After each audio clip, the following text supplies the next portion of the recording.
নমস্কার বন্ধুরা, গল্পে ইতিহাস চ্যানেলে আপনাদের সকলকে স্বাগত জানিয়ে শুরু করতে চলেছি আজকের নতুন ভিডিওটি। রামায়ণের মূল যে চরিত্রগুলি অর্থাৎ রাম, সীতা, লক্ষ্মণ, রাবণ, হনুমান, এদের কথা তো আমরা সবাই জানি, কিন্তু অনেক সময় রামায়ণের মূল কাহিনীর আড়ালে ঢাকা পড়ে যায় আরও কিছু উল্লেখযোগ্য চরিত্র।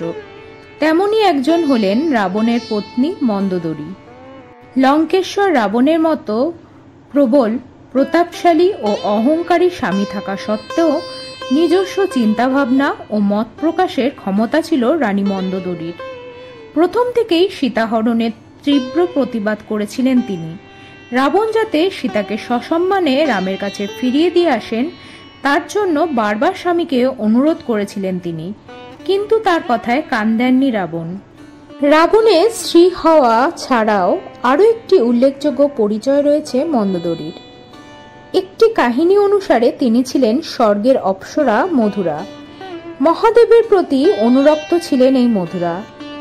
একদিন পার্বতীর অনুপস্থিতিতে কৈলাস পর্বতে গিয়ে মহাদেবকে প্রসন্ন করার চেষ্টা করেন তিনি। সেই সময় পার্বতী ফিরে এসে দেখেন যে মধুরার অঙ্গে মহাদেবের শরীরের ভস্য লেগে।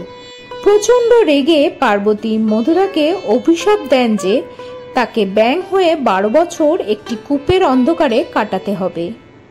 12 বছর অসহ্য যন্ত্রণা ভোগ করার পর একদিন মধুরা নিজের কষ্টের কথা ভেবে কূপের ভেতর বসে কাঁদছিলেন।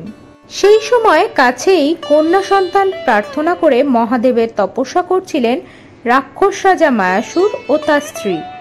মধুরার কান্না শুনে কূপের কাছে গিয়ে সেখান থেকে তাকে উদ্ধার করেন মায়াসুর।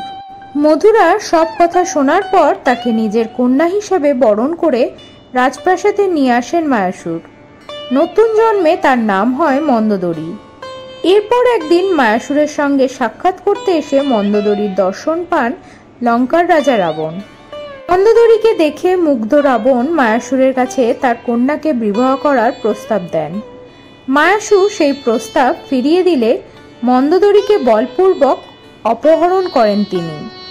দুই রাজ্যের মধ্যে যুদ্ধের পরিস্থিতি তৈরি হলে মন্দোদরী দেখেন যে রাবণের বিরুদ্ধে যুদ্ধ করে কখনোই তার পিতা জিততে পারবেন না। তাই রাবণকে নিজের স্বামী হিসেবে মেনে নেওয়ার সিদ্ধান্ত নেন তিনি। একটি প্রচলিত কাহিনী অনুসারে রাবণকে বধ করার পর শোকাতুরা মন্দোদরীকে রাম আশীর্বাদ করেন এই বলে যে তাকে কখনো বৈধব্য জ্বালা সহ্য করতে হবে না। মন্দোদরীর সিঁথির সিঁদুর কখনো মুছতে হবে না বলে বর দেন রাম। সেই কারণে রামের আশীর্বাদে রাবণের চিতা কখনো নেভে না বলে প্রচলিত বিশ্বাস। তবে অন্য আরেকটি কাহিনী বলছে যে রাবণের মৃত্যুর পর তার ভাই বিভীষণকে বিয়ে করেছিলেন মন্দোদরী। বিভীষণকে বিয়ে করলে মন্দোদরী অনেক ভালো জীবন পেতে পারবে বলে তাকে বোঝান স্বয়ং রামচন্দ্র। শ্রীরামের নির্দেশেই মন্দোদরী ও বিভীষণের বিবাহ হয় বলে অনেক জায়গায় উল্লেখ পাওয়া যায়। তাহলে বন্ধুরা, ভিডিওটি কেমন লাগলো তা অবশ্যই কমেন্টস করে জানাতে ভুলবেন না।